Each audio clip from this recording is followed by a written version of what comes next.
My name is Bree Gentry. I am the Center for Student Success Interim Director on the Montgomery campus, as well as the Title III Project Director on the Montgomery campus. This webinar series is brought to you by the Title III Grant Advising Committee. The committee is comprised of academic advisors from all around Troy University and is part of the Title III Grant Project on the Montgomery campus. We would like to share a few things with you before we get started. So we ask that everyone please mute yourself and stay muted during the presentation so that we can hear our presenters and make sure everyone can hear the presenters well without that background noise or anything going on. So just keep muted until the end. We encourage you to ask questions throughout the presentation. You can put your questions in the chat box and we will ask them to the presenters at the end, or at the end you can unmute yourself and ask the question yourself. After this webinar, we ask that you complete a short feedback survey for us, and this will help us improve the webinar series for the future and continue to do better. As a thank you for doing that, we will be giving away a prize at the end of this webinar using a random number generator based on registration numbers. So we will say who wins at the end of that. Our next webinar in this advising webinar series is what advisors should know about flex classes, and that's going to be held on May 3rd at 12 p.m. on Teams. We will be recording this webinar. You will be recorded during the presentation, and recording will be available for future viewing. Leora, can you please start recording? Okay, it looks like we are already started. So this is an announcement to let you know that you are now being recorded. This webinar is titled Advising with Self-Service, Unlocking the Secrets of Student Planning and More, presented by Maggie Bonds, Becky Helms, Clayton Graham, and Connie Tisdale. This webinar will guide you through student planning for academic advising purposes. For other self-service trainings or questions, please contact Connie Tisdale. Trojan Web Express will be ending soon, and self-service will be the outlet available to use in advising students. This has been a huge undertaking, and we thank IT for all of their hard work in transitioning this and getting self-service ready for us as we are losing Trojan Web Express. So about our presenters today, really quick, Maggie Bonds has been the Phoenix City Registrar for nearly a year. She held various positions with Troy since 2006, from student worker to campus registrar. Maggie began working with Vicki Miles and Connie Tisdale's IT group to train students and faculty on student planning, and continues to do trainings on various aspects of self-service. Rebecca Helms, goes by Becky, has worked with Troy University in multiple capacities for 10 years. She started as an English tutor for student support services on the Dothan campus in 2011, and then transitioned to being an academic advisor in 2017 for the Dothan Campus Center for Student Success. She is still in that role, advising students under 45 credit hours, advising the interdisciplinary studies major, and is the disability services specialist for Dothan campus. Clayton Graham came to Troy University as a student in 2015 and has been an academic services associate since August of 2019. And finally, Connie Tisdale has worked with Troy University for 27 years in the IT department. She is currently the director of ERP, and the ERP team is responsible for providing technical support for various aspects of self-service, as well as support to the end users who use the software. Please help me welcome our presenters.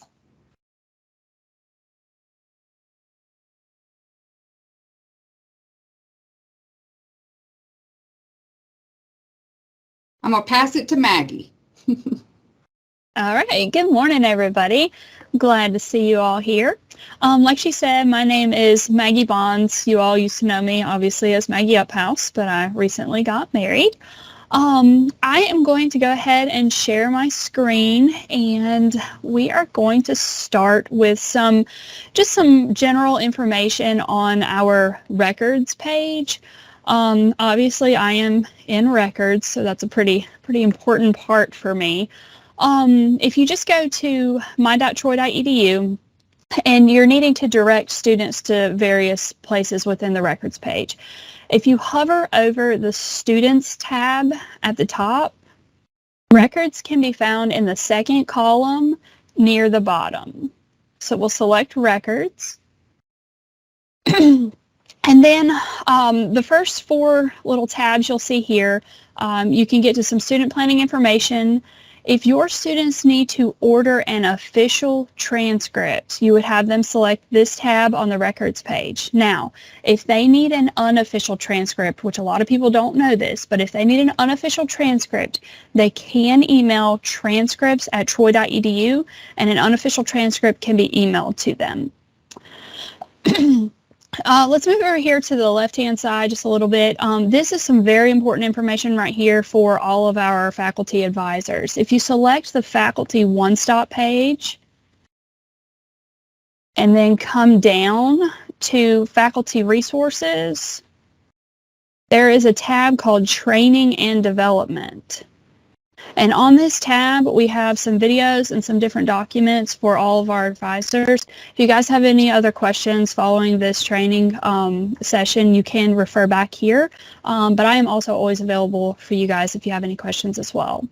Let's go back to the records page and continue down.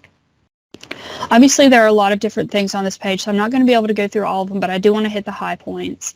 If you have any students who are interested in taking any transient courses and you're not exactly sure what to tell them about courses that may transfer to Troy, if you direct them to the Academic Evaluation Center tab, there is a listing down here called the transfer credit listings. Now what this is this is a breakdown of the schools that we generally accept credit from, most of the transcripts that we see coming in.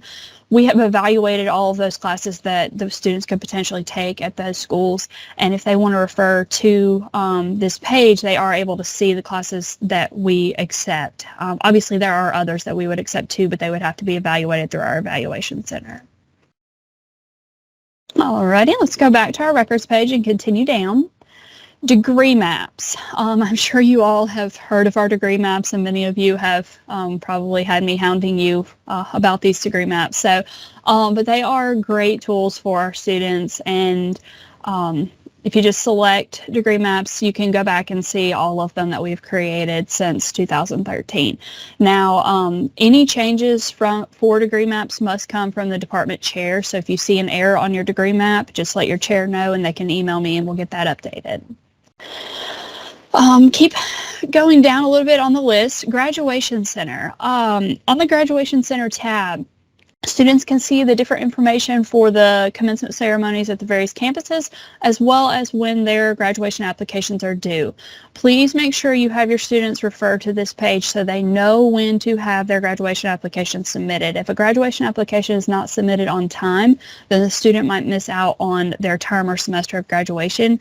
And right now we've been having a lot of students graduating, which is a great thing, of course, but that also means that commencements, they may or may not be able to make it into commencement if they do not get their application in on time. All right, we're going to continue down. Under the student planning link right here, this is extremely great, or excuse me, very vital information for your students. There are various videos on this page, breakdown of student planning from start to finish for your students to watch, as well as the different documents. Now, these documents right here, the training documents, I'm sure you've seen the emails that I send out regarding registration, drop and withdrawal, and that sort of thing. These documents are pretty much the same thing that I send out in those emails, but I just like to have the students have the opportunity to see them as often as possible. We had the privilege of having Dr. Jennings-Byrd create some new videos. Now, these are strictly business-related videos because he is in the business department, but they walk the students through kind of a different way than the videos at the top. It's from a student's point of view, walking through saying, okay, this is how I'm gonna do my degree program. And these are really cool videos. If you haven't had a chance to look at them, go ahead and go check them out after this training session, and you will be thoroughly impressed, I'm sure. So let's hop back over here to the records page. Let's see, one other thing I want to show you guys, obviously, academic calendar, extremely important for the students, especially registration dates and drop and withdrawal dates. Those things, very, very important for our students to know and obviously for us to keep track of as well. Alrighty, let me close a couple of these tabs and we'll get back to a couple of other things. All right, so you don't have to remember these links, but I do want to show these couple things to you guys. They're going to be put in the chat box after the session is over, just so you'll have them. But the Advisor Hub page, which is something that Leora Waldner, this is her baby. She works on this and it is an amazing tool for you guys. There is a tab on here called Student Planning and Faculty Self-Service, and this is another area that you guys can go in and get information for helping your students register and information on student planning. But like I said, this will be put in the chat box after the session is over. Another tab that we want to make you guys aware of are the Troy training videos. These are previously recorded videos that you guys can go back and watch similar to this one, just to get some information on different trainings that have happened. The two that I want to point out are the budget training and the time entry the time entry and approval tab. Alrighty, degree plans. I spoke a few minutes ago about degree maps. Now those are for undergraduate students, but our graduate students actually have a tab all of their own, and these are their degree plans. Now, like I said, these links will be put in the chat box after the session is over, so you don't have to remember this, but these are great tools for our graduate students as well. Alrighty, so let's close all of these tabs and let's get started with self-service. So from my.troy.edu, you guys will go to services and then self-service. But from here, I'm going to drop this over to Miss Becky, and she's going to talk about a few things, and then I will get back over into the advising session.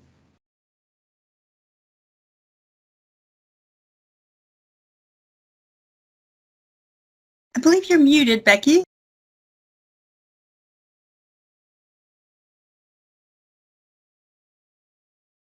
Becky, I believe you're muted. Whoops, of course I made that mistake. So anyway, what I was saying is that I was also married, so if you knew me as Rebecca Johnson or Becky Johnson, then it's Helms now. So, but I'm going to show you guys faculty, and of course I skipped over. This is the home page that most of you should see. So if you go to faculty, this shows a list of classes.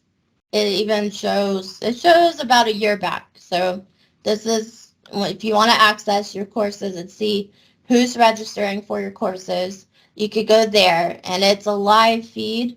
I'm pretty sure, at least that's what I've seen, that if a student registers, you should see it very soon in this list.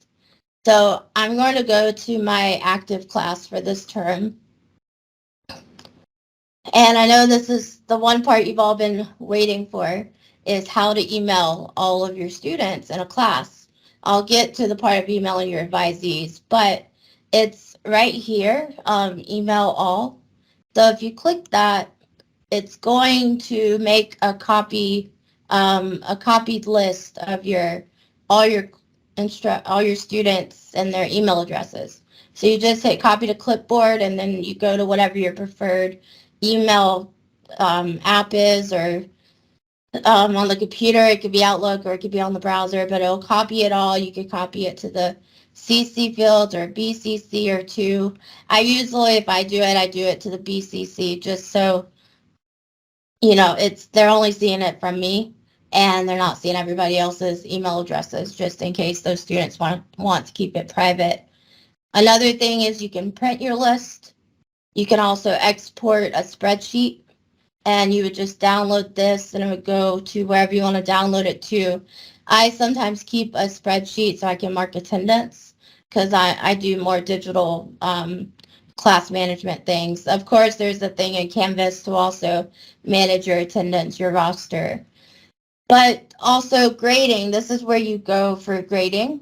And so under, you see these tabs. Of course, it shows like information up here, but you see these tabs. And so this is just the roster. So if you go to grading, you can see this, but this is not where you grade from.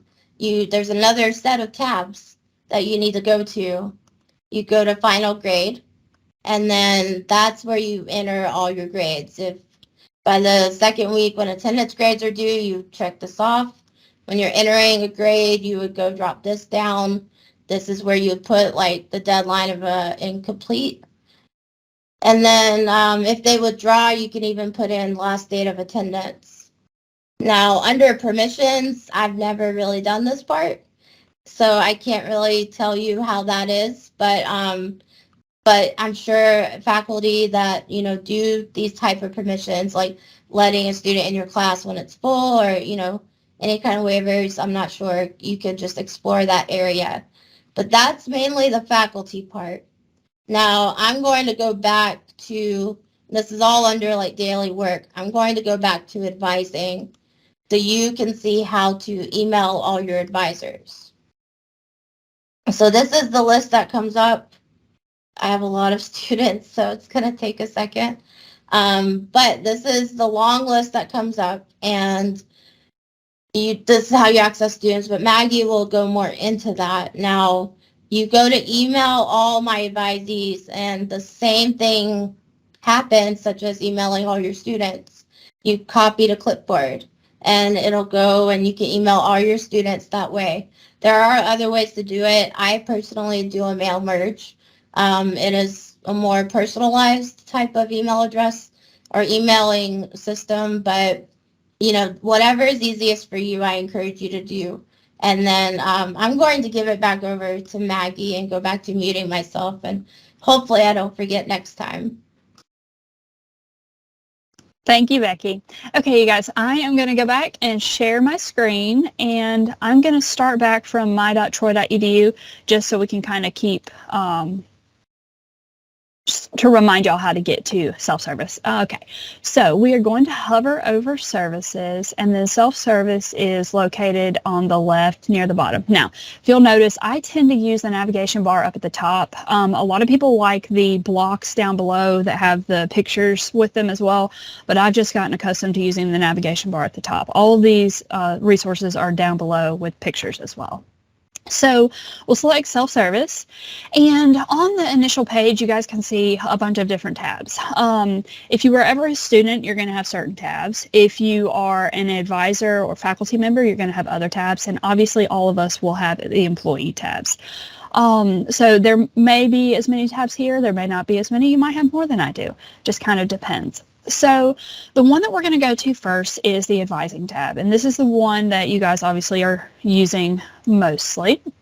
And at the moment, I only have one advisee. I'm not technically an advisor, but in my role, I do a lot of advising. I just don't have advisees assigned to me.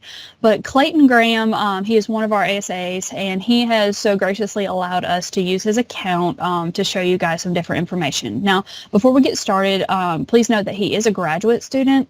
So throughout his program, I'm going to kind of change him to view as an undergraduate student as well, just so you guys have a little bit of an idea of what both look like from a graduate standpoint and an undergrad standpoint. On this initial page, I do want to point out that there is a check mark here that is blue. Now, if you guys remember, if you had worked in the system when it started, when we brought it on, this check mark used to be a yellow hourglass icon.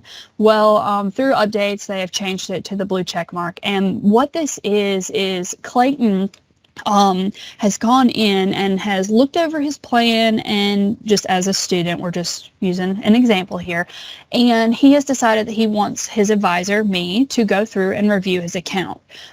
Usually students do this when they have planned classes and they want to kind of make sure that these are the classes that their advisor wants them to take. And in addition to the check mark, there is a notification up in the top. And once we get through the advising session, then we're going to come back to the screen and see that the review request blue check mark has been removed. So let's detail into Clayton's account. And the first screen that you guys are going to see is the course plan. Up here at the top, we just have his name, his ID number, email address, all of that great information. He has a lot of advisors at the moment, but 2 of these will be removed. Dr. Feng and Daniel Martin are his real advisors. Dr. Feng is his major advisor for his grad program, and then Daniel Martin, I believe, is his ASA. And then Becky and I are just on here for training purposes today. You can see his degree program up at the top. And over here on the right-hand side, this is that review complete button that I was talking about from the initial screen where the check mark came from. Once we finish looking at his account, then we will check this, click this review complete, and that'll take care of that check mark at the beginning page. We're going to go down and we're going to look at his course plan. So in spring semester, right now, he is registered in his practicum course. But if you use the left arrow, you can go back and you can see the previous classes that he took. If you select, rather than list views, if you select calendar view, you can see it in a different view and have more information regarding the course. You can click on meeting information. There again, it gives more information. And then if you click directly on the class, it provides even more information, including the course description. The plus sign next to term 2. Clayton's going to go over how to add terms later on in the session, so I'm going to leave that alone, and he will get back to that, but he will explain what the plus sign means later. All right, so just remember this is an example. So obviously this is an undergrad class that is planned on his schedule. So at the moment, let's pretend that Clayton is a human services undergraduate major. So he has one course planned for term 5, which is the upcoming term. Now registration is not open for that term yet, so we will not see our register buttons, but I'll explain those here shortly. I'm going to come back to this in a little bit, but I just want you guys to remember that this is a planned course, but you don't see any sections here. We're going to go over to the timeline view. There again, if you go back, you can see every class that Clayton took, every grade he made, and he is obviously a very good student for all the classes that he has taken here at Troy. This is another screen that I believe Clayton is going to go over regarding how to add terms or semesters. Let's go over to our progress page. Now, this is the evaluation. This is the outline of the courses that are required for his degree program. If you'll take a look up at the top, it gives his GPA. There again, you can tell he's a very good student. These are the kind we like. It gives his major and the department that that major is in, catalog year.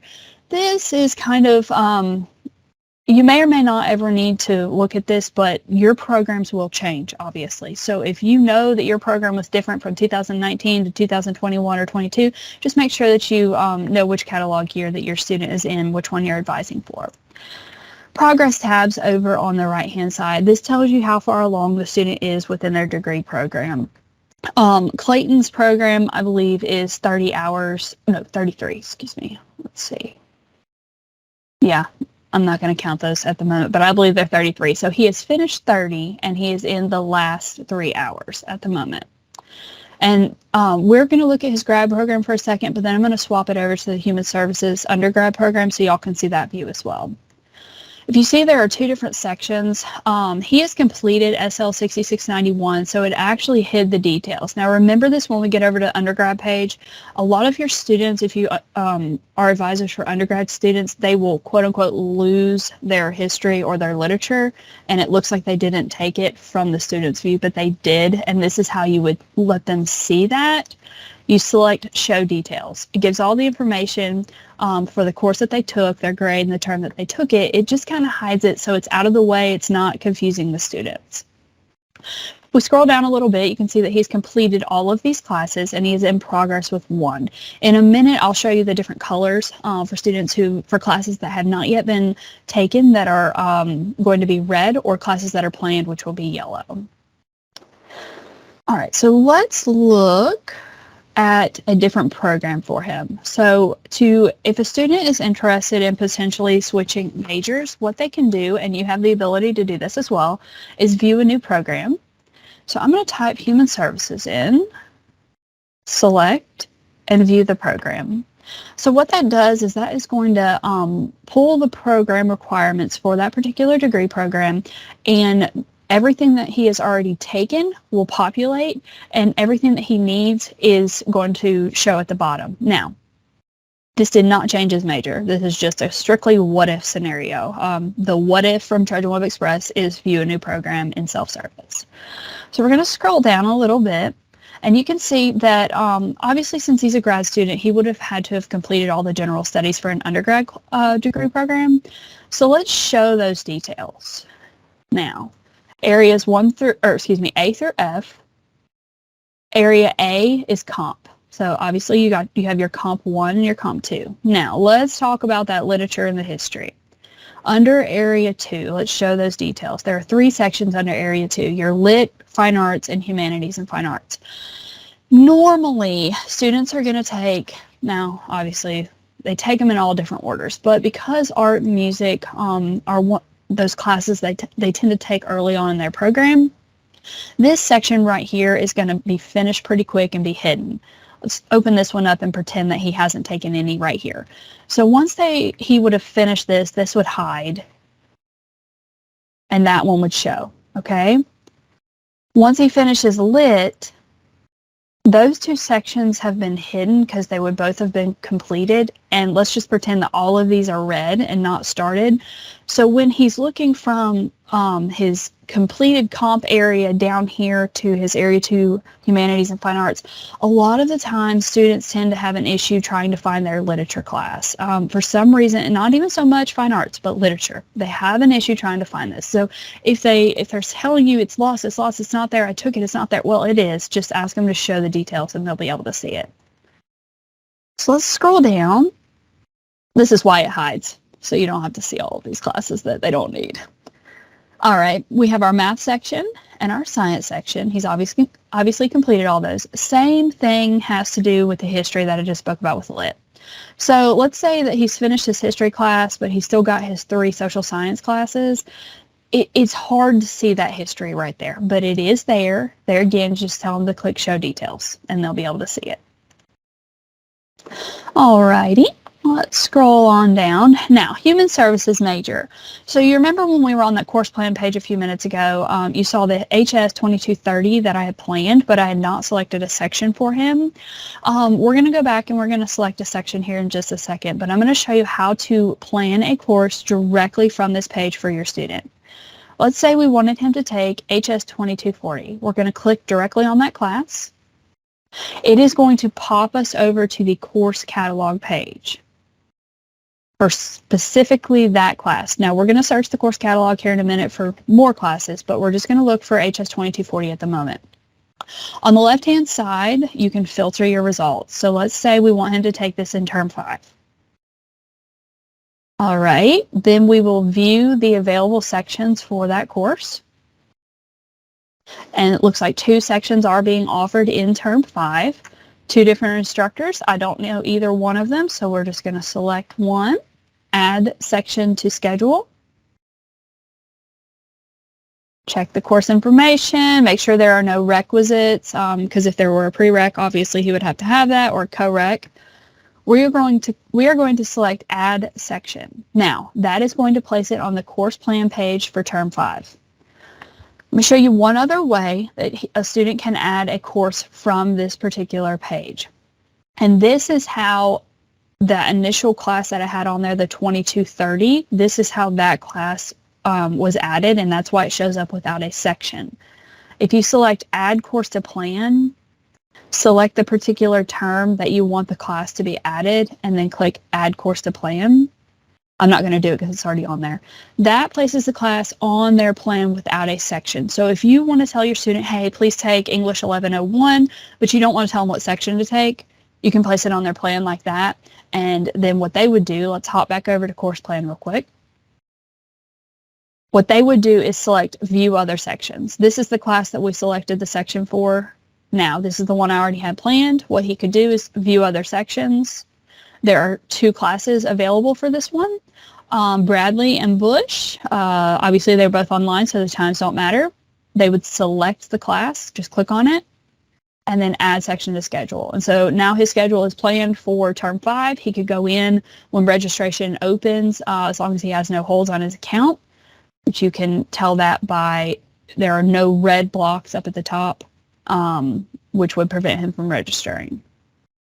So when registration opens on May 9th for term 5, what Clay could do, right up here, this little remove planned courses block will kind of shrink and a registration button will appear. It'll say register now. There will also be register buttons under each of these courses.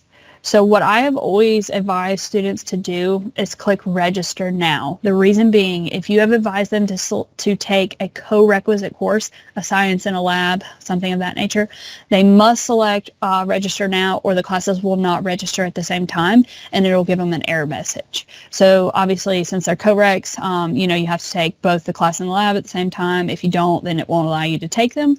Tell them to select register now and that'll get them through this page. All right, let's jump back to progress for just 1 second. I'll show you guys a couple more things on this page. And I am going to have to add back, nope, it stayed. Human Services stayed. Remember, he is grad student, but we're just doing this for an example. We're going to go back down. Obviously, you can see all the not started courses. These are ones he has to take, or they are options within a section. Just make sure that you tell your students to read the verbiage above each section. So this one, he has 3 options of the same diversity class. Whichever one is open, he can take that. We're going to keep going down. In this section, just 9 hours of elective courses within those areas. He would need to select a minor for this. Now, that is something I did not show you guys on the records page, but that is where, let's hop back over there real quick for just 1 second. Changing of majors and minors. If they go to the forms link, here they can update their home location, they can submit the withdrawal form, they can request an incomplete, or they can request an official academic evaluation. That is the button or the link that they would select to change their major and or minor. Also, it's where they can change their catalog year. Alrighty, free elective section, he has completed this section, so it is hidden, but there are 21 hours of free elects in this major. Other courses section, this is really important section for you guys to pay attention to. If your student registers for a course and it shows up in the other courses section, that means if they are on financial aid, their financial aid will not pay for it. It is falling outside of their degree program and financial aid will not pay for anything outside of a degree program.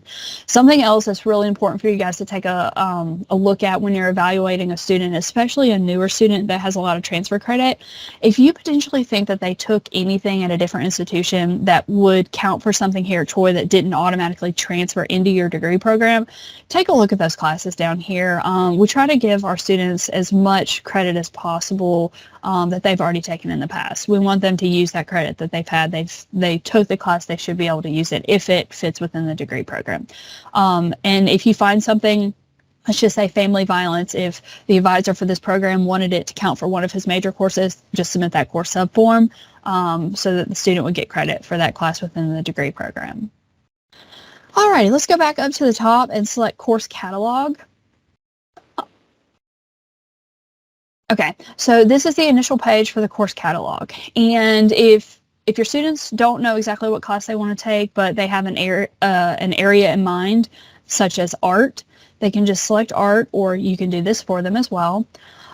Select the term or semester for which they need to take the course, and they can see all the classes that are available. Now, if this is an online student or a Troy campus student, so on and so forth, they just select their location and they see what is available. Let's see, we'll go back. Locations. Sorry. It said one, but it didn't pull one. We'll do Troy Online. Troy Online for, lots of locations for term 5. Okay. Alrighty. Okay, so I guess I selected accounting instead of art. I apologize. But anyway, so accounting 2291 is offered online in term 5.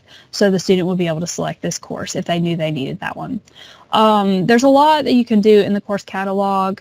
Becky, do you want to speak about the advanced search real quick? Yes, hold on. Let me share my screen. Did I exit out? Sorry, I exited out because I knew it would time out.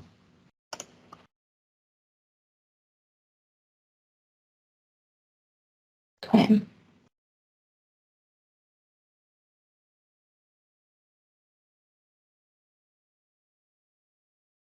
All right. So yeah, there is a way, and I know this is kind of what I will miss about WebExpress, and it's a very, very tiny detail, but what I will miss most is about actually looking at a list of classes from one location. Sometimes it can be helpful to actually just see a long list, especially if you're advising freshmen or students that still have a lot of options that they could choose from. And maybe they have a actual like time preference. And I mean, this is mostly for on-campus classes. Online classes, it's easier to search them through the filters. So if you go to the course catalog section, and of course, this is where you can search by subject, but if I know I want multiple subjects, I can go to advanced search. And it's the same type of filters that WebExpress has. So let's say I want to see what's offered on the Dothan campus in the summer, term 5. And I'll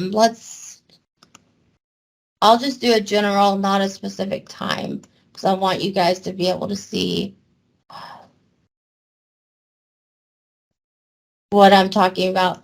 Usually, I think it's the same as WebExpress. You have to have 3 different fields filled out for it to actually search something. So I'm just doing that, just term 5, Dothan, and undergrad. So I'm searching, and it'll pull it up based on, it shows art, anatomy, microbiology, biochemistry. Now, of course, I want to see like what time of day it is, so I would drop down that gray bar and show view available sections, and it would show me. Now, if I want to see just a certain time of day, these filters still should, you could still put in the filters, like select time range, and it gives these options. So let's say I want to see what's offered night classes, just night classes. So I could put in evening. Of course, if I wanted to see what's offered at 8 o'clock at night, I would have to come back in and put night. But if I want to see what 5:30 classes there are, I could put evening. And then this shows all the 5:30 classes that are being offered at night. There's not that many in the summer, but we don't have that many offerings. So I hope that answered your questions. Of course, if you want to just go back to all Dothan classes, you can exit off this filter up here, and it would go back to showing all Dothan classes. So I think that's everything I was going to cover for that. Okay. All right. Thank you, Becky. Okay, I'm going to share my screen back with you guys again. Same screen that we were on just a second ago. And there again, we were on the course catalog page, and Miss Becky just went over the advanced search. Let's go through a couple of these other tabs over here on the right. Notes section. So in the notes section, I'm sure you guys have seen where if your student has requested a review, you got an email notification regarding that review. However, in the notes section, this does not happen. You do not get an email notification when a student has sent you a note, or you have sent a student a note. Please do those sorts of things through email so that there are email notifications. This section is more so just for basically writing a note down about your advising session. Told the student so-and-so, this is what we decided on, save note. Just so it saves it in the system and you have a record of what was said. This is not like telling your student to do something specific or your student asking you something specific regarding their plan. I'm going to come back to Plan Archive here in just a minute. Test scores. Under test scores, this gives you the various test scores that they have to get into the different programs, whether that be undergrad or graduate. All right, grades. I don't really use this screen too terribly much, but it does go through each of the terms and semesters and outlines the grades, which is done on the timeline view as well. Petitions and waivers is not something I currently use. Graduation application. This is really important for your students to know about. There again, we talked about this at the beginning of the session. They have to file the graduation application on time. And that is done through self-service now. He has already submitted his, but had he not, there would be an apply button right here on the screen. They would just select apply, and it is a really self-explanatory page. Let's hop back over to the course plan page real quick. I want to show you one last thing, and then we're going to go to Plan Archive. So these two classes that we planned for Clay. Under the calendar view, you can see them, and if they were specific on-campus classes that had times, they would obviously show on the calendar. These are online classes, so they don't have times. But over on the list view, you see that you have approve and deny buttons. We use the approve and deny. They're currently not required, but they are something that can help your student to know, yes, take that class. No, you do not need that class, that sort of thing. So let's pretend that even though we did plan both of these for him and they are both required for human services, let's just say that we want him to, yes, take Survey of Human Services, but do not take ethics. So let's select 2230 and click approve. And you're going to have a check mark or a thumbs up on that one for yes, take that one. Then if we select ethics, we can deny that class. So right now you are telling your student, yes, please take human services. No, please do not take ethics. Now, that doesn't mean they can't register for it. As long as there are no prerequisites for that class, they can technically register for whatever they want, even though there is that thumbs down. We do not protect the accounts currently to say these are the only classes that you are eligible to register for. Now, some of you might think that by approving and or denying classes, this removes their advisor hold. That is not the case, and Ms. Connie will speak of that here in just a little bit. This is strictly a showing to your student, yes, please take that, no, please don't. Now, once a student has registered for the class, you can't do the approve and deny anymore. One of you, Clay, you might be able to speak to this a little bit more since you do handle students who are registered and wanting to change classes before the term begins. Now, you can answer whether or not they can change it. You can approve or deny after they've registered, but prior to the term beginning. But I know once it's started, you can't change the approve and deny. Okay, so now that we have approved and denied the classes, let's go over here, scroll back up, and that review complete button that we were talking about a little bit ago that will get rid of that check mark on the very first page. Let's select that.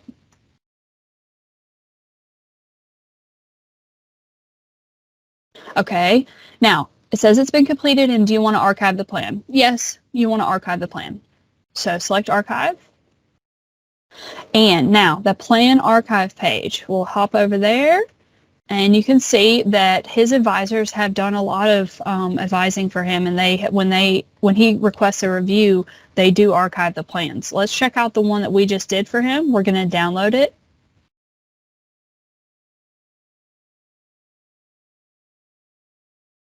All right, so what the plan archive does is it just gives you a breakdown of all of the reviews that have been completed on him from the very first one to this one that I just did. So in 2015, he had some classes planned and that it was reviewed. There again, it happened again in 2015 in October. Scrolling all the way down, you can see that I believe it's Miss Beatty, it might be Dr. Beatty, I'm not sure, did an approval of a specific course in 2017, and then she did some more down. Then we're going to go all the way down to the last page where I just did. Okay, so you can see over here on the status bar, I approved a class, I denied a class. Shows when I did it and that I was the one who did it. Okay, so that is what an archived plan looks like. Now, how often are you going to use that? Probably not very often, but you have it in case you need it. In case the student ever says, well, you told me this. No, I told you this. So you have that in your corner. All right. Okay, so let me take a look here at my agenda, make sure I've covered everything on my part.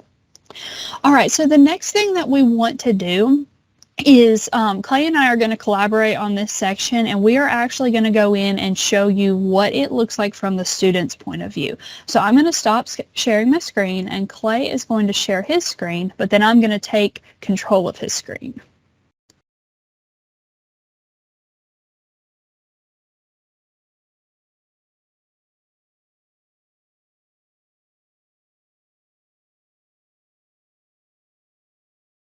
I believe you're both muted now.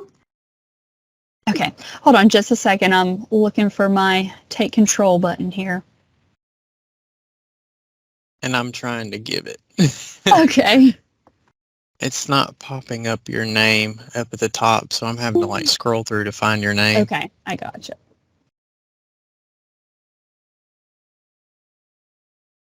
I'm sorry.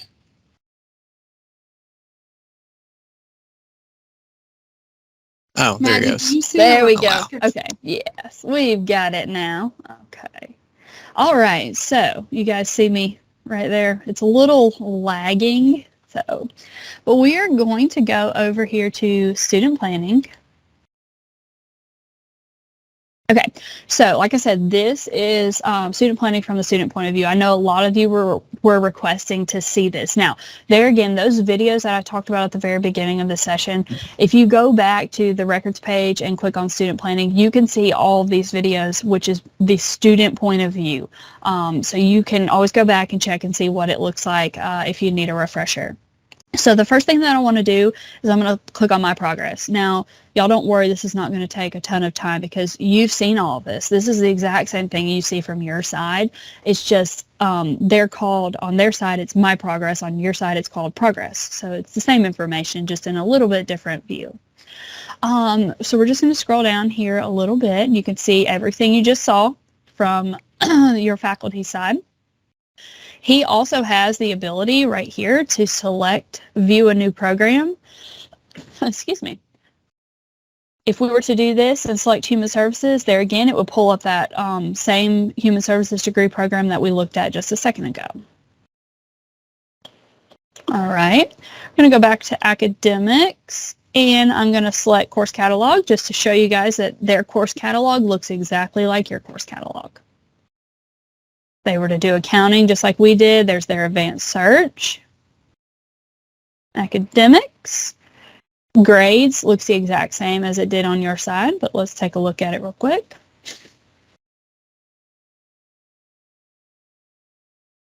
Okay, he's currently in that course, so there is no grade for that class. Graduation overview, there again looks the exact same as it did on your side. He has submitted his application, but we can actually detail into his a little bit further. So he can see exactly what he submitted. Now, you do not have this view. If you have any questions about his graduation application, you can ask him or talk to the Graduation Center, but I don't think you'll really have too many questions about that as long as you know he's finished with this program. Alrighty, so that is the student side. And if you have any questions, just put them in the chat box, and we are going to be going over all questions at the end. I have seen a lot of questions being popped up, but just for time purposes, we're going to go over everything at the end. So I am going to stop controlling his screen and give that back to him. And now, Clay, if you want to start with your part. Oh, okay. Yes. So let me go back. Let me share again. Sorry. So yes, I was going to show you guys just a couple of little things. We mentioned the adding a term. So let me just go to advising. And honestly, so I'm not going into any other student. I'll just go into myself.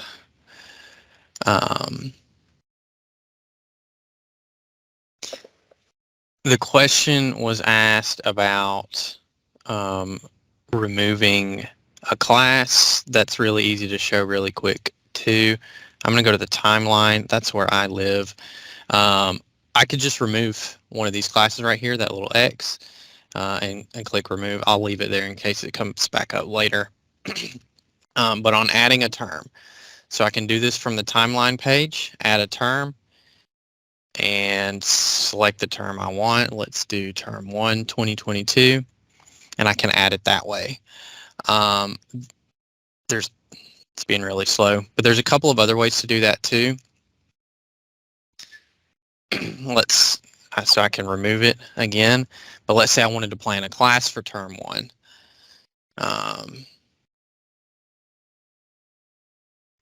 Now the way I typically search for classes is I use this search bar up here, and let's just say we want to see what other human services classes are being offered. I can search HS, use these filters for Troy Online and term 1. And let's say we want this HS 2250, even though over here on this timeline, I don't have the term 5 added, that doesn't matter. Since this is being offered, I can just click add section to schedule. And then it'll go ahead and add that term as well. And then somebody asked about seeing seats. That's really easy. All you have to do is click on the title of the class and it'll show you 35 of 35 seats available. So I think that was it. The only other little tip that I was going to share is when it comes to registration. I encourage students, after we've been working on this part and been planning their classes and things, make sure they set a reminder in their phone. There's not really a way that I know of to set a reminder in this to register. Students are nowadays getting emails every time a registration period opens or anything like that. But I know some students are not good about checking their emails, so I just make a point to tell them, like, set a reminder in your phone so that you don't forget, especially like with online students and maybe students on other campuses. I know when I was a student on the Troy campus, there was like a culture around registration, like what classes are you registering for? So that wasn't as much of a big deal for them. I was going to say, let me go just to add to the part about adding a term or semester. Whenever I get a new student who has been recently admitted and I'm going to add classes for them, they're going to have semesters and terms here. But for my purposes, for my online students, they are not very likely to be taking any classes on the semesters. So what I'll do is, if they do have one of those semesters there, I just delete them as you saw me, just for maybe a year out or so. Once they've taken about a few terms worth of classes, they should know the difference. But I do get a lot of students who get confused about, like, they'll start planning their classes on the semesters, and then I have to explain, okay, online classes are on terms, and it just simplifies things when I'm planning classes and they're getting ready to register, that they already see what they need to be looking at, if that makes sense. But I think that's all I had to add. If I left anything out, just let me know. All right. Well, I wanted to share some of my tips about registering and using student planning, because this is, ever since I started, this is really all I have ever used to help students. I've used Trojan Web Express as a student myself, but I never used it as an advisor. So I kind of want to go over what I love most about it. And I'm going to use Clay's account also. The main thing I like to do... Wait, where'd it go? Oh, no. It went away. Okay, so I'm going to try to search him. I hope I spell his name correctly. It might have been because I was still in it. I'm not sure. Or Maggie may have, It was because when I did the review complete, it popped his name back in alphabetical order. That's right. something else to note, you guys, that if a student has requested a review, it will pop their name to the top rather than in alphabetical order. Mm-hmm. Yeah, so What I want to, main thing I want to talk about, I don't even need his stuff, but I found it. And so what I do with students is I have a scheduling link similar to Bookings. It's Calendly, but Bookings is just as great. I'm not trying to be a different team, but they go in and they schedule, and I have like a Teams option, I have a Zoom option, I have a phone call option, and then I have in person. The majority of my students actually do the first three. Like it's like the minority of my students will come in person, and that's just because of the nature of our students on the Dothan campus. And so I will I love most when I encourage them to schedule on Teams or Zoom because I can share my screen and I can go through, since progress looks very similar to what they see in their My Progress section. I go section by section of the general studies. And I know not all of you do general studies, but I go section by section of what they need. Because they get confused when they're transferring in or when they are, brand new student. They want to know. I go through the different areas. I explain to them that like this section is not, they don't have to take all of these. Their face changes when they see this long list, and I tell them, no, you don't have to do all of these. But I go section by section, and then if they already show interest in classes they want to take, I will plan it for them, similar to what Maggie's already shown you. And so when they go in to register, whether it be over the phone or on virtually or later, like a few days later, they will go in and they could just go to the second option. They see My Progress, and then they see plan your degree and register or something similar to that. And they could go in there and find the classes I planned for them. I like that because it's quick and easy for me and them, but I try to also teach them how to use student planning, and that's another point of why I show them the My Progress, because what they see, and they see me plan a class, I tell them that's the same exact way they can go in and plan a class. And then if I tell them there's a search bar, like I'm also educating them. And then if they want to go in, if they're nervous about finding the class, the 2 steps I just described, I will let them share their screen, and then they can log in themselves, and they can go to the plan degree and register part. And I'll walk them through. I'll tell them exactly what to select, and then they go and find the term that I planned a class on, and that way they can go and I register without, because a lot of them are afraid of messing up. And so I'll go in and do that. I'll watch them do that. As Leora pointed out in the chat, the request control is a great feature. If you're revising them this way and you're letting them share their screen, if you select request control at the top of Teams, then they have to approve it. But once they approve it, you can go in just as you saw, and you can like select things for them if they're getting a little confused or hitting the wrong thing. And then the other thing is you can plan classes ahead of time. So like, let's say you want to plan human behavior, and we don't have like term 2 in here.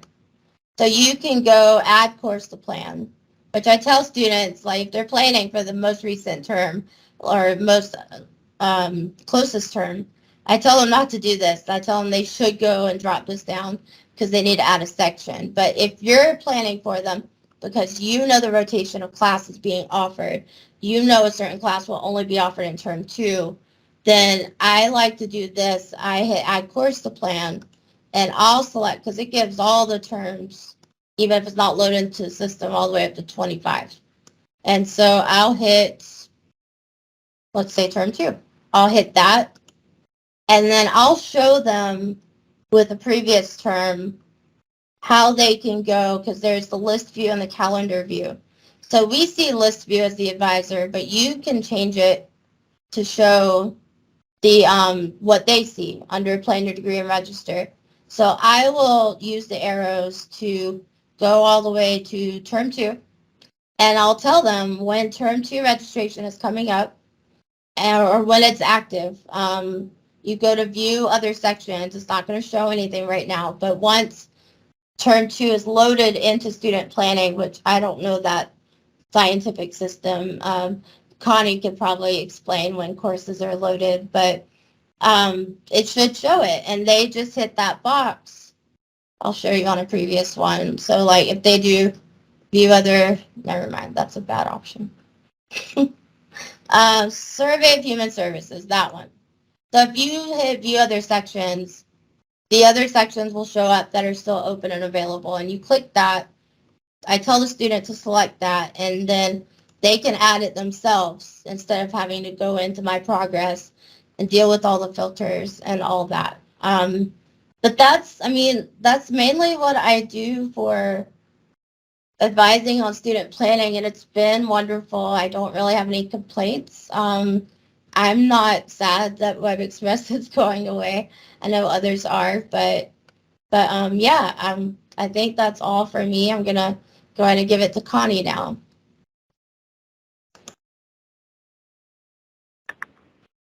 Okay, thank you, Becky. So I get to talk about Trojan Web Express and what's happening there. So we have slowly been moving everything that has lived on Trojan Web Express since we actually purchased DataTel many years ago over to self-service. This has been, as you know, everything that was forward-facing actually lived in Trojan Web Express. We are down to just a very few, probably less than 5 items that are actually still left on Trojan Web Express at this point. A couple of budget items, and then from an academic standpoint, what would be of interest to you really is just the transcript and restrictions and the address update.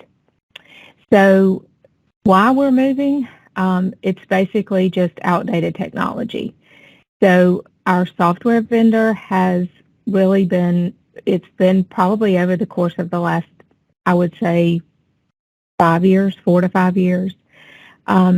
We have not had support for things like enhancements, regulatory updates, that type thing, since July of last year. So all of our regulatory updates, things we would need for end-of-year processing, tax updates, that kind of thing, those have been pushed to self-service.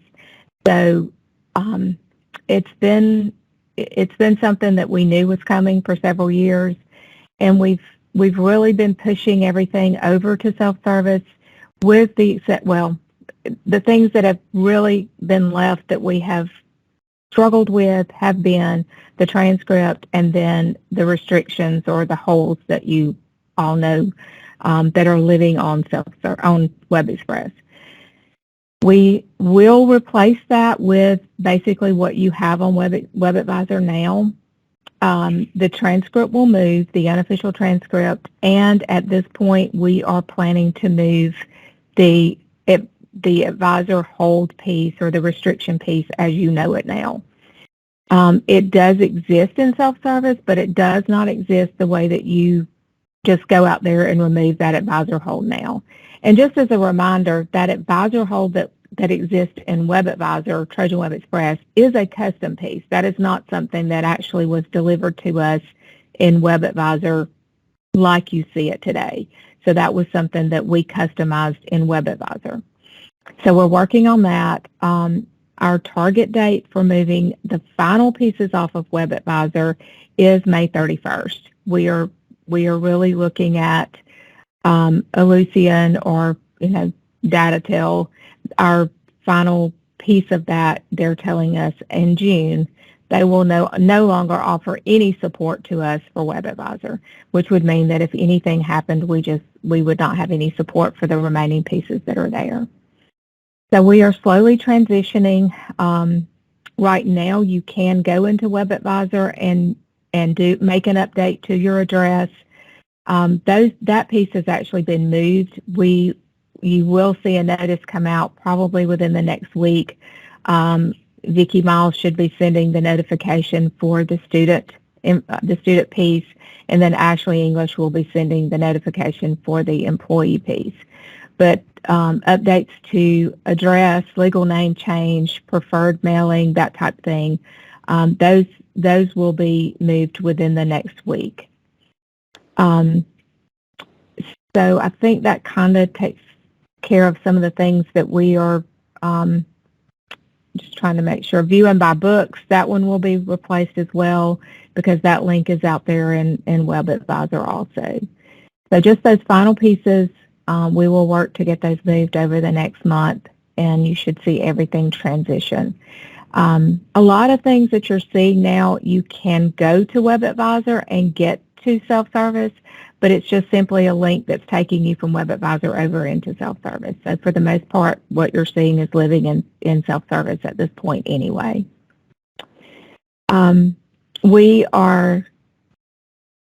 We work on updates. I know there was a question from some of you about how we deliver software updates. What is our schedule for that? We try to upload those just based on our schedule that comes to us from the software vendor. That's typically done on a 4 to 6 week basis. Most of those, we load the software updates into our test environment. That applies to both the software updates that we push into Colleague or DataTel, as well as the updates now that have to go into self-service. Those are pushed out to the functional teams, records, student financial services, HR, wherever those apply. And then those end users test those updates, and then we give it some time, usually about 2 weeks, to really fully test those, and then those are moved out into production. That's typically what is happening when you see a notification come from me that says the system's going to be down on a Sunday. You may have seen an update come from Greg that we're going to take the system for a few hours on Monday morning, the 2nd of May. And we will be doing some updates on that day that are basically the same thing. So we do try to keep a pretty regular schedule on those updates. I've talked with Leora and Bree, and we're really going to kind of work with Maggie and try to get some of the key updates that would be important to the faculty, the advising community, and try to maybe create a place that we can push those out to the hub, the advising hub, so that you would really get notification of what those new enhancement type updates are. So we will work to start notifying you of those as we're pushing those out to self-service. One thing I did want to mention, most of you by now have probably heard at least something about CRM Advise. We are pushing that out right now to our additional student success centers. It's rolled out to the online, the ASAs are using it right now in the online area, and Chris Langston, Clay is shaking his head. We really have it functioning in those areas right now. The Troy Success Center is using it. Bree and the Montgomery Success Center will be we're working on some training for that area next week. So we are really trying to bring in the student success centers at the other campuses. That will happen over the summer, and then additional training to come to the faculty in the fall. That is our retention software. That's the software that we purchased that will really complement self-service, come alongside self-service, and serve as a retention software. So more to come on that, but I did want to mention that today because that's something that we will really start to push training out for in the next few weeks and months. In light of self-service, we are working on additional categories in the help desk. Right now, because we really have just focused on the student planning aspect of that, we are starting to push out a lot in the employee aspect as well for those of you who are supervisors and supervise anyone who has time cards. You're seeing the time card entry. So we're really starting to roll out. We're going to work with technical services and create additional categories in the help desk so that you can actually go out there and put in tickets for any issues that you're having. We're expanding the different areas within academics that would include anything that you have that might come in if you're going out there into student planning, or if you're in the advising area and you're having issues under any of those tabs in self-service. We're trying to really kind of group that into the areas of self-service that you might be having an issue so that you can go out and send us a specific help desk ticket in the area that you're having problems. So look for that to come in the next, probably in the next 2 to 3 weeks. We're really trying to expand on those categories, and we're asking for some feedback on that. So we'll probably put a general category out there because this is, like I said, this is something new right now. It's just most of what we're getting is student planning tickets. Those feed to Maggie, and then they come to us in IT if it is actually more of a technical issue. But we'll really start to kind of vamp that up in the next few weeks.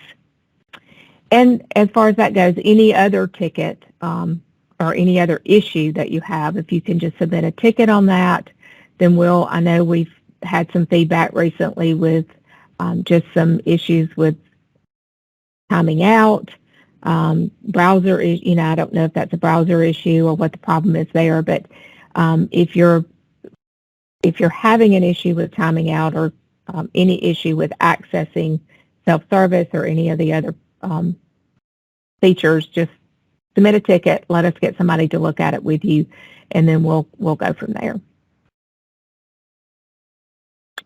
I think I've covered everything I need to, unless you have specific questions, and then I think, Bree, I'll hand it back to you, and then we'll go from there.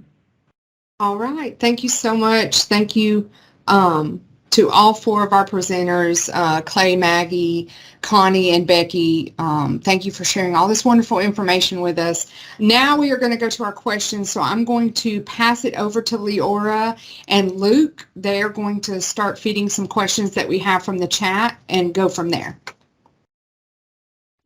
So the first question that we have is, I would like to know how to email all my current advisees at once. And this question was submitted by Beverly. Maggie, can you answer that? Okay, yes, I'll take that one. Okay, so from the initial advising page, I believe Becky went over this this question, but I'll show you guys again real quick. Let me share my screen. I can share again if it doesn't show up on yours. I think I have the button. I just don't have as many advisees, so just know that y'all's will be a little bit longer than my one advisee. But from the advising page, you can see I have Clay right here, and there again, you guys can see that check mark is gone that we talked about earlier. Email all my advisees is right here, so you would just select that, copy to clipboard. Now your advisees' email addresses are copied, so then you would go to your Outlook, whether that be the actual Outlook app or if you're on the web browser, and then you would just paste the email addresses into your new email. And like Becky said, she likes to blind carbon copy everybody so that they don't see everybody in whether that be their advisees or the students within the class. Just so, protecting people's information. But you could put it in any of those, but blind carbon is generally the one we would use. But yes, that is how you would email all of your advisees. And Becky went over how to email the particular class, and that is done from the faculty page. I don't actually have the ability to do that since I'm not an instructor, but if Miss Becky needs to show that again, y'all just put that in the chat and we'll go over that section as well. Thank you, Maggie. And there's also a question from Dr. J. Valentine in the chat box, which was submitted earlier. What, and this is for your section, Maggie, what if we are the ones as faculty that need the unofficial transcript for a substitution form? Can we request the unofficial and have it emailed to their to us as their advisor, or how would that work? Yeah. Okay. So as the Phoenix City campus registrar, my advisors just email me and I get them the transcripts that they need. That's going to be done per campus. So whichever campus you are located on, then the registrar there at that campus would tell you how they would prefer that to be done. Troy Online also, if you guys need that, you guys can email me as well. But so Montgomery would be Beth Potts, Troy campus would be Obie Kilcrease, and then Dothan would be Melissa Lambert. For anyone who has DataTel access, you can run one in TRAN, but I know not everybody does have DataTel access. All right, the next question, for the link that shows transfer transient credit, the list contains just schools in Alabama? Okay, no, there are actually schools from, well, generally most of them are Alabama, yes, but we have Georgia, Florida, and a few others that we see credit from pretty often. But yes, if your student is coming in from another school, then our evaluation center will evaluate all of that credit. If your student would like to take a transient course at another institution that is not part of our transfer credit listings, then yes, we would evaluate that prior to signing the transient authorization form, just to make sure that we can accept that credit and we're not allowing students to take a class that it would not be accepted, which is another reason that a transient form is always required for a student who wants to take a course at a different institution. We just want to verify that we are able to accept that credit prior to them taking it. And I would just like to add to Maggie about the transient students and forms. Most departments, they will not accept them if a course description is not attached to the form. So make sure that you encourage the students and yourself to always attach a course description. Great. And there was actually a follow-up question from Dr. Ortego. So if a student is pursuing a transient credit and does not see the transferring school on the list, the student could still obtain transient credit with approval of the records office, right? Yes, that is correct. As long as we review it and the credit is able to be accepted, then we would approve that transient credit authorization form. If the credit could not be accepted here at Troy, we would deny the form and not allow the student to take that class. Okay, thanks. The situation is sometimes students in the military will pop over somewhere else for a couple of months and they'll take a class in some other state, and then they wind up back at Fort Rucker or Dothan or wherever, and then they want to come back to Troy. So I was just double checking. As long as we can verify that that credit can be accepted, then yes, we would. But if they take the class without requesting a transient authorization form, we cannot guarantee that that credit will be accepted. All right, the next question is, where it says advisor in the advising system, is there any way to put my booking page in there? Link there, sorry. I think that is a technical question that might, now correct me if I'm wrong, but I think Connie might have to field that one.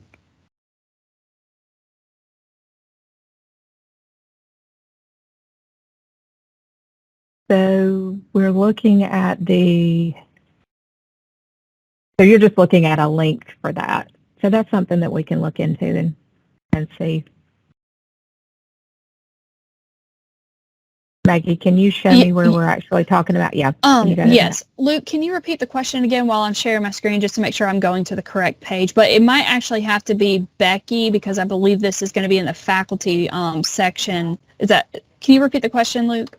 Sure. Please. So the question is, where it says advisor in the advising system, is there any way to put my booking page link there? Okay, hold on. Let's go. Let me share my screen and make sure that I'm looking at the correct section real quick. All right. So under advising. I think what they mean is under a student, when the student goes to their page and it says advisor. And I see.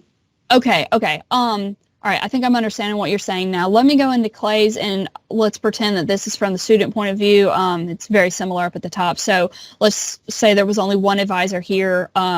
Becky, let's say it's you, and they're wanting the bookings link posted right here so they could request a time to meet. Am I understanding the question correctly? Like Okay, a so schedule button. yeah, that would be a programming thing, I think, Connie, but I'm not sure. If Yeah, I can take that back. But the question is, and does everyone use Bookings, or would that be something that some of you use in Calendly? I mean, I think most people use Bookings. I think I'm an outlier. But I Okay. think the question is, can there be a schedule button with a link? And like, Yeah. I guess in help desk, we could send in whatever our scheduling link is. And can that button go to that link that we submit? Right. Okay. I'll take that back and we'll look at that. That'd be great. Let's see, the next question is, it's my question. When students plan their classes, how do they know the class is actually offered in that term or semester? Okay, so you got that one, Clay? All right. Sure. Yeah. Thanks. The easiest way, I mean, there's several ways to do it like we discussed, but that view available sections ribbon, anytime they're looking at a course in the course catalog, whether they have searched for the course specifically in the search bar like I did, or whether they went from their progress and clicked on a course, it's going to pull it up and there will be that view available sections ribbon. And they can open that up. And if they don't use any of the filters, it's going to show all sections. So if it's something like English 1101, they're going to see everything from Dothan to Phoenix City to Troy to online, all of it. So encourage them to use the filters, filter for the location they want, the term or semester they want, and that'll narrow it down a lot. And then, like I said, a lot of times what I encourage students to do, maybe they need a major elective and it doesn't matter which one they're taking, they just need something. I'll tell them type in SOC in the search bar, use those filters in the same way, and they can see everything and click view available sections and find a section that way. And so to me, that's the easiest way to see if it's being offered in a particular section. I have a question for Clay. Mm-hmm. Can you see, like what I did on my end as advisor, can you see the advanced search tab to search just a campus as a student? Like from the student view? Let me see. Because I had actually never noticed that before until you were showing it. So I learned something today too.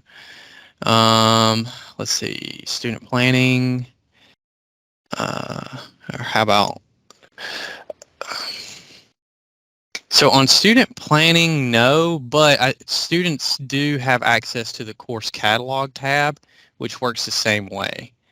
So yes, I do have advanced search on here, which that could be because of my staff role, but I think all students have course catalog regardless. Is that correct? Okay, so yeah, then they should be able to do the advanced search as well. So just as a follow-up, so if a student's planning out like a whole year in advance, the schedules are already in there, so they're pulling accurate classes to put on their plan. Is that how things are working? Yeah, so the schedules are typically not there that far in advance. Maybe one semester, 2 semesters, 1 or 2 terms typically. So like right now, all we have is term 4, which is what we're wrapping up right now, term 5, term 1, fall semester. So they typically can't plan much further out than that unless, like it was mentioned earlier, if you know the rotation of classes in your department, you can go ahead and plan without the section. But as far as adding the section specifically, it just depends on when those schedules are loaded. Thank you. Mm-hmm. Okay. The next question is, I might be mistaken on this, but I believe I am not able to remove a class from a student's plan. Is that correct? And if so, is there a reason for that? I can answer this. It's tricky. I'm gonna have to search you again, Clay. It's tricky, but there is a way to remove a planned class. You have to switch the view from list view to calendar view, and then it's the same view that the student sees. So like, I'm just going to it, like You're not watching like you guys are watching me. Hold on. Okay, now, okay, I'm under Clay. And if I want to remove, what's going on? So I see term 5 and what's planned. I would go to calendar, list calendar, these tabs. I would go to calendar, and then you can hit the X button right here and hit remove. You can also do it from the timeline tab, Becky. Oh yeah, and timeline. Sorry, Clay. I forgot. You could do So that. that little X right there. Yeah. So I'm removing your human services classes, Clay. And let me stop sharing. Okay. Great, thank you. So the next question is, can you go over the different types of advisor access? Because Scott is mentioning that as he was looking at the screen, he doesn't think he has that type of access as an enrollment coordinator. I'm not sure who would field that question. There would be different levels of access just depending on, like me in records, I would have access to all the registration functions and that sort of thing, but not everybody would have that sort of access. Connie, do you have more to add to that particular question? I mean, I can't really say what one person's would look like compared to mine since I've only really seen mine. Yeah, and basically with what you're seeing, Maggie, you're marked as an advisor, and you obviously do have access to everything on the advising side. And you're right, there are different levels of access, but typically there is a separation of enrollment coordinators versus faculty advisors versus academics. So if you're on the enrollment management side, there typically is not the same access as someone who is on the academic advising side. So there is a separation there regarding access. So normally we would not see that same access. So if you are sitting over on the enrollment side, you probably do not have advising.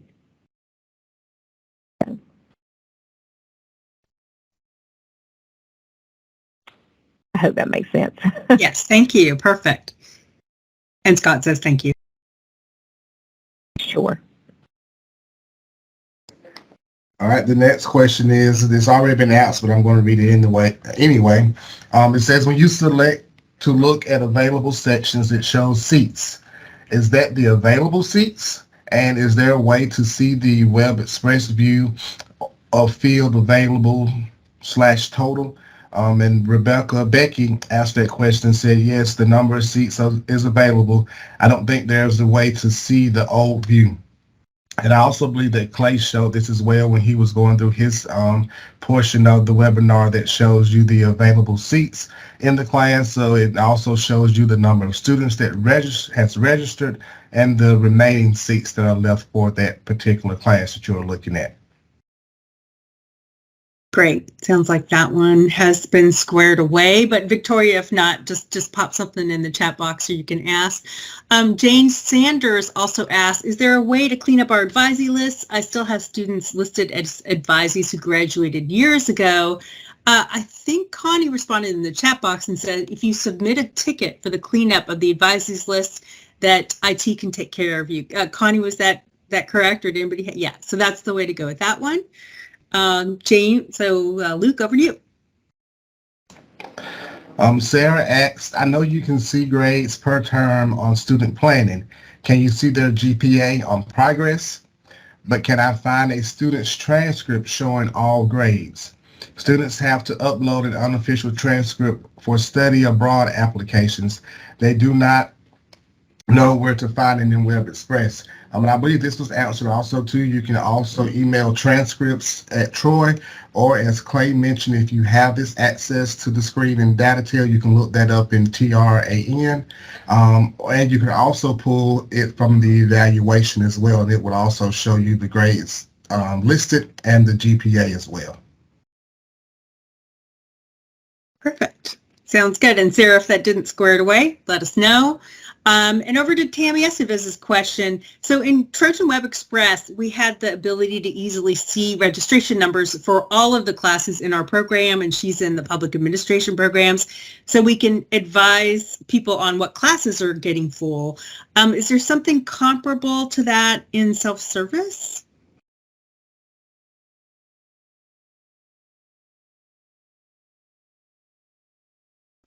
Leora, can you repeat that? I think we just went over the numbers, but can you repeat the question again, please? Sure. So in Trojan Web Express, there was the ability to easily see registration numbers for all of the classes in a specific program, like all PA classes or all CJ classes. Okay. So Yeah. we could advise our folks, say, oh, well, that one's getting full, or, you know, that one has a ton of room. Tammy, I'm taking liberties, so feel free to hop on and ask it yourself. But yeah, so we're wondering if anything is comparable in self-service. There's Yes, a way in that advanced search to designate subjects also. And you can designate up to 3 subjects in it.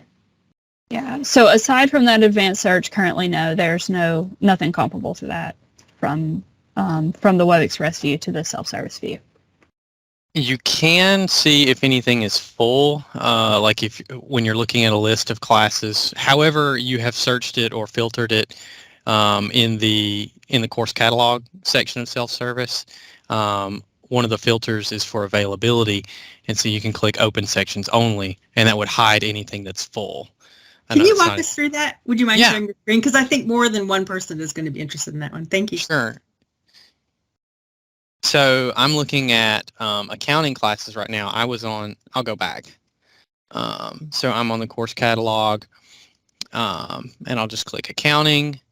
And let's say I'm looking for something for a student for fall semester. I know those registration for fall semester has already started. So let's click Troy Campus and fall semester. And so there are several different ones here. But I want open sections only. And so anything that is full is going to be filtered away. And so I don't know if anything is full, but this is showing only what still has seats available. Clay, while you're on that screen, could you pop over to Plan and Schedule real quick for just 1 second? From the student side? Yes, please.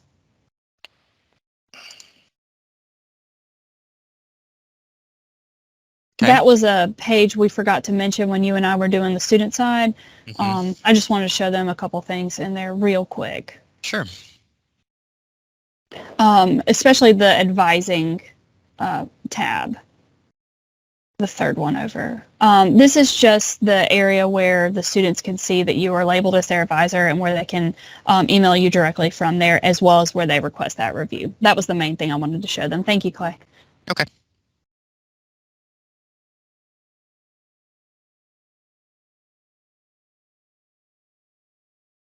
Let's see. I'm not seeing any more questions unless I've overlooked anything. Does anyone else have any more questions that have come up recently?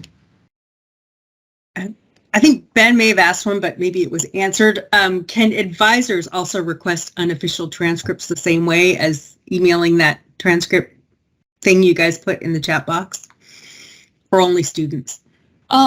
So that was when we were speaking to your campus registrar about that. And I see that Sarah commented about the amount of transcripts that would be requested at once, and that would be overwhelming for OB. And that is true, that would be a lot.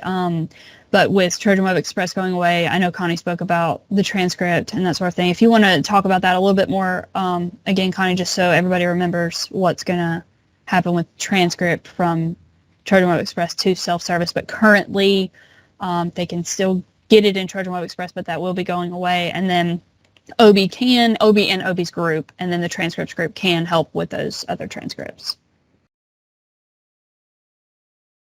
Sorry. Yes, but there will be a replacement for that in self-service before we move that away from Trojan Web Express.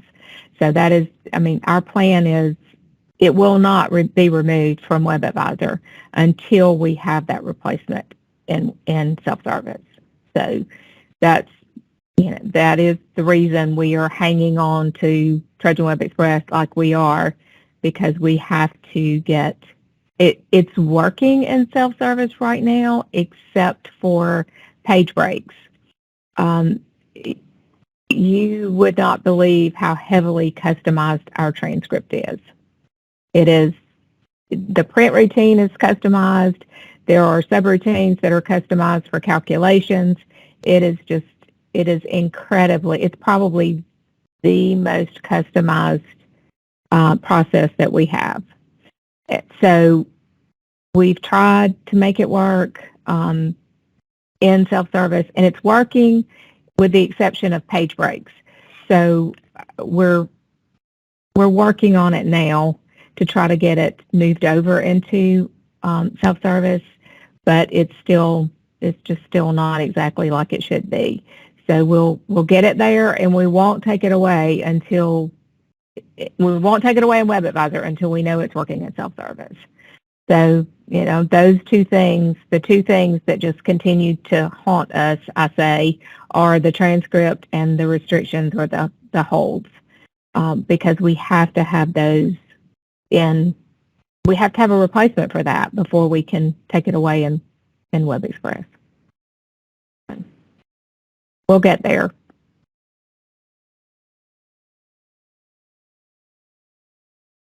Great. And I see there is a question from Tammy coming in on the box.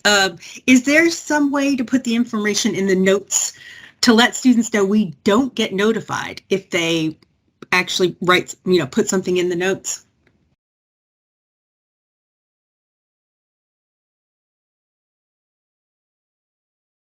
Connie, do you understand? Where? No. So, so in here, let me share my screen. I'll show you.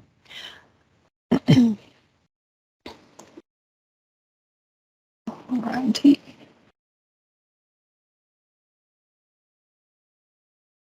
Okay, so in the notes section over here, and there again, this is from the advisor view. The students would see the same thing. What they're requesting is some sort of additional note stating that there is no email notification, so the advisor would not know that a note has been placed in here. So, are we asking if we can put something in the composing note, or maybe like right under? I'm just suggesting here. It kind of really is up to however it could be done. But maybe like under composing note, additional note. No notification message is sent to your advisor when you place a note in here. This is strictly a some kind. I'm not sure of the exact wording on it. Tool. Yeah, and it is literally a note. Like you write a note down to remind yourself of something. That's how I I would see agree the with this notes. because one time I was in a student's account and I'd gone there to make a note myself, and she had left me a note like 6 months ago. Yeah. And I mean, we resolved it when she did get in touch with me, I hope. But it was just like, I wish I had known about that, or I wish the student would have emailed that instead. Go back to the top of that screen, Maggie, please. I can't see. Okay, I got it.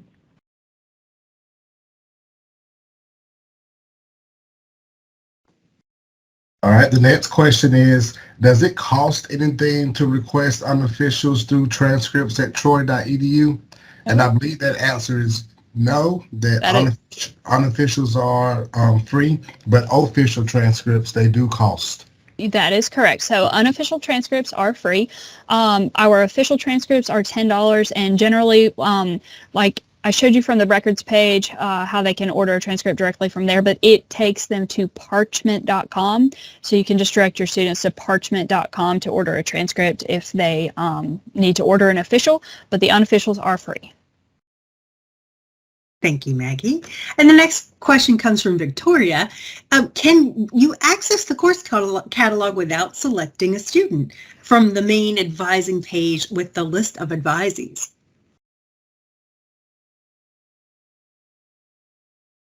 The answer is yes. I don't do this very often, so give me just a second to make sure I can find that that tab. There it is. The easiest way would just be to click on course catalog there.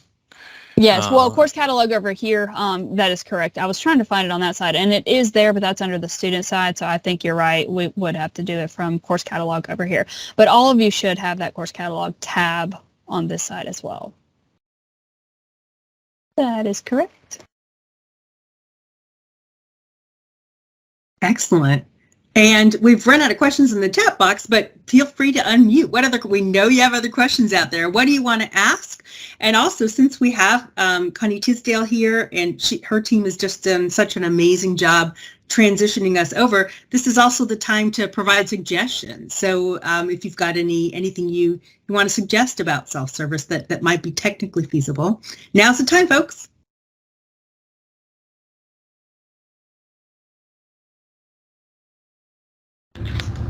Hello? Can you hear me? Yes, go for it, Amanda. Okay. Instead of us having to submit a help desk ticket to clean up our list of advisees, is there any way for that to automatically be done at least once a year?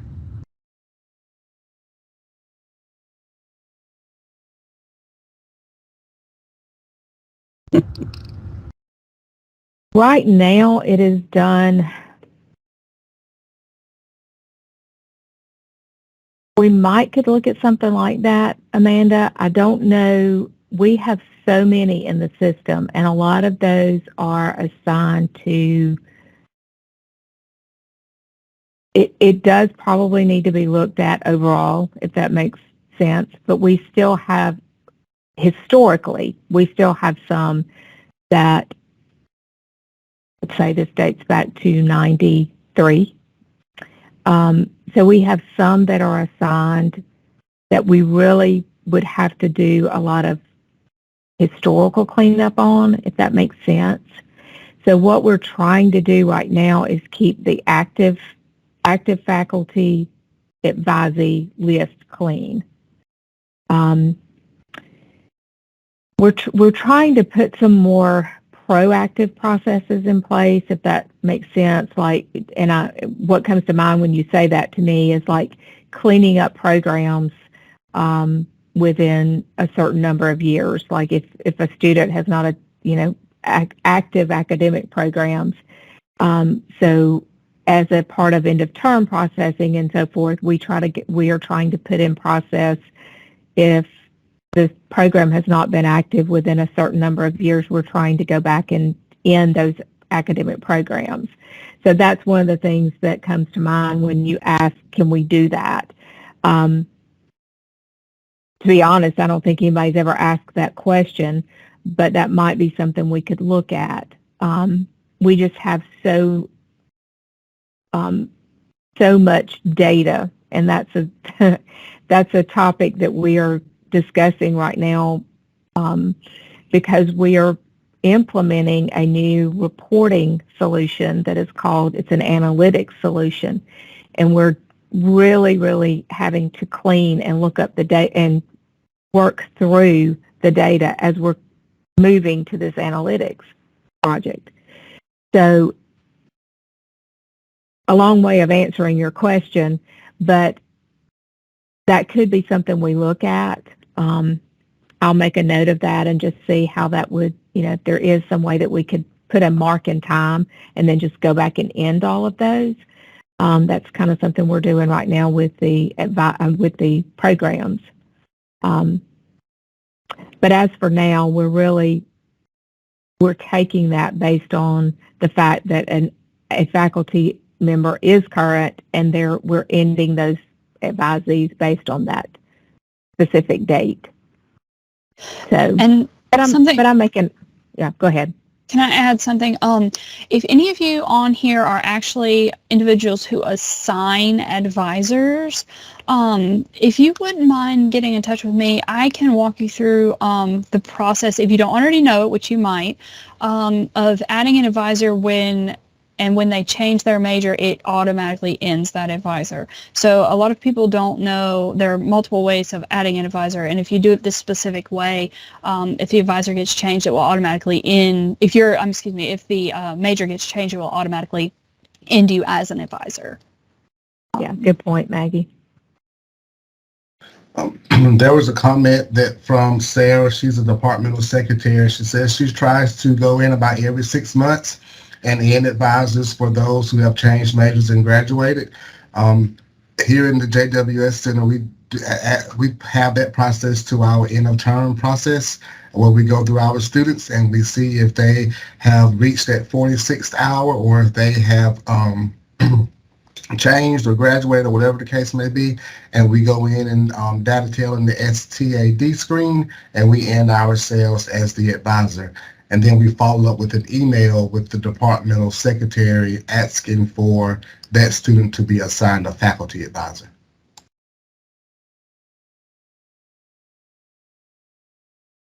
Great. And it looks like there's a question from Jean Shepard. If a student who is in a major and has not attended in a few years, do they continue with the old major when they return, or do they need to select a new major if the major is no longer offered? Okay, so that's a loaded question. And the first answer is if a student has been out and has not attended within the last 2 years, then and let's say the program ended and they weren't very far along in that program, then yes, when they came back, they would have to select a different major. Now, if that major is still available, then they could come back in that particular major. Beyond that, there are a few exceptions, but generally that is the rule. Exceptions would come through the registrar's office, and we usually catch those upon admission. The admissions office would reach out to us, or an advisor, and ASA generally is the ones that send those to us. I don't really see too many faculty advisors that get those sort of requests. But yes, as long as the program is still active, they could go back into the same program. If the program is no longer active, then they would have to choose a new one, or they're able to choose whatever major they would like upon returning. And let me know if that didn't answer your question fully. You can put that in the chat, or Can I add to that, Maggie? And correct me if I'm wrong, but generally, allowing for exceptions, even if that major is still available, when they come back after 2 or more years, they'll be put into the new catalog. That is correct. They could request an exception. That is one of those exceptions I spoke of. And that happens when a major has changed a lot. And let's say you have a student, I had one the other day. He had 2 classes left in the older catalog and about 7 or 8 in the newer catalog. We gave him an exception. We give him a timeline where you have to finish by this time. If you don't, you're moving to the new catalog. We have something called an 8-year rule. So after 8 years, if the student has not finished their degree program, they have to be upped to the next catalog year. And then when they return, let's say they're out for 2 years, their program's gone inactive. When they return, they are put in the newest catalog. But there again, we could look into an exception, but that's the exception, not the rule. So yes.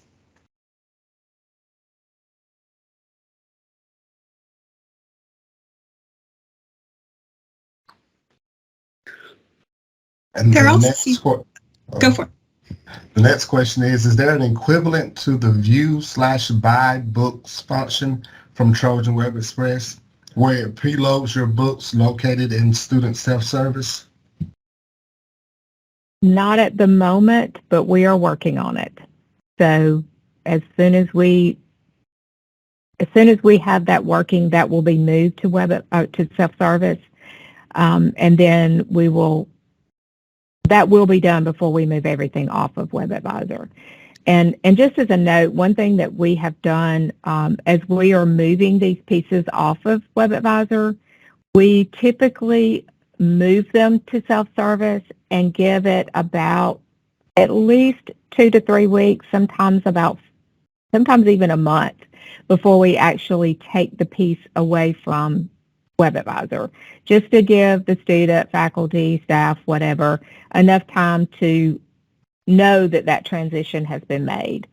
So we will definitely, that's something that we're doing. The address update, for example, it's actually been in self-service since probably late last year, maybe December, and we will be making the announcement that has moved within the next week or so. So it's really been there, and students are finding it. I mean, they're using it.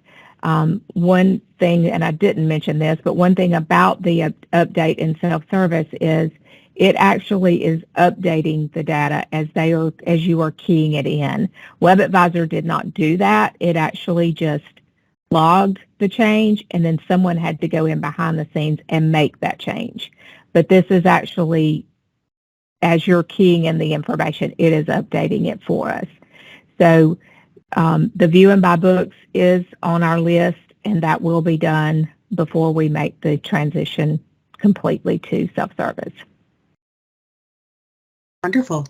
And Lauren Crawley is asking, is there an easier way to end not only the advisor, but also the location for students that are now inactive, but still showing an active location advisor in SPRO? Okay, so no, not necessarily. When an advisor is ended, that doesn't end the home location. So if a student goes inactive, then both of those have to be ended as well. Those query requests that we were talking about, that is something that we could look into for those as well. When the queries requested to have student programs inactivated prior to 2 years, then we could request that the home location be inactivated as well.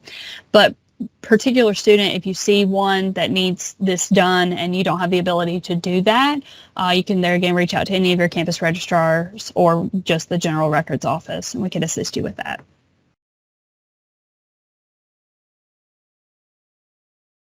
Okay, we've got about 10 minutes left. I'm going to do the drawing real quick, and then we can get a few more questions while you are thinking of those. So we did a random number generator based on registration. You have to be here to win, and you win this Troy University portfolio, and it's got a Troy pin inside, and I will send it to you. And the name is Dr. James Ortego. Are you still on? Yes, ma'am, I'm here. Thank you. Oh. I'm in Dothan. Great. So I'll email you to figure out how to get this to you. Okay, thank you. Congratulations. Thank Do you. we have any other final questions for our presenters? Speak now or forever hold your peace. I'm just kidding. But yes, speak up. The one last thing, this will be archived, right? Because I know some people who wanted to attend but were in class and couldn't make it. So. Yes, the recording will be put in Advisor Hub. It will be available in there, and then you as a registrant can also access it after it's completed. Okay. Can we share the feedback survey again? It's going to be in the chat. If you don't mind, please filling out that survey for us. It really helps us as far as your feedback goes. And we thank all of you for coming. I'm going to ask one more time, do we have any other questions? This is not a question, but Bree mentioned in the chat earlier that if you do not have access to the Advisor Hub, to just reach out and let her know, and she can get you added to that Advisor Hub. Yes. Bree, what's your email? And I'll put it in the... I just sent my email out on chat. So if you do not have access to Advisor Hub, please let me know, and I will send the information to the powers that be to get you added. Any more questions? Okay, we have Kristen that says maybe mention that supervisors have to submit a ticket to make someone an advisor. So that yes, that is true for new faculty. Supervisor has to submit that ticket for advisor rights. As well as for secretaries, I believe, right? So anybody who needs that advising access. Great point, Kristen. All right. If there's not anything else, we thank you so much for coming to this webinar. We look forward to seeing you again. Hope you come to our webinar on May 3rd regarding flex classes. If you have any questions about the advising series, please feel free to reach out to me. We also want to plan our fall. So if you're interested in holding one or you have knowledge up here that you'd like to share, please email me and I'd be happy to put you on the schedule if it'll help others. All right. Thank you all for coming. You have a great day.